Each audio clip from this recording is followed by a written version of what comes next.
Welcome back. If Instagram notifications on your computer are constantly interrupting your focus, there's a quick way to pause them without turning everything off permanently. In this video, I'll show how to mute Instagram notifications for 1 hour using the latest update on Instagram Web. First, open Instagram in your browser on your PC and make sure you're logged into your account.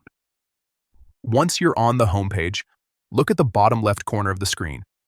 You'll see 3 horizontal lines. Go ahead and click on that. A small menu will pop up. From here, click on Settings to access your account options. Once you're inside Settings, find and select Notifications. This is where you control how and when Instagram alerts you. Next, click on Push Notifications.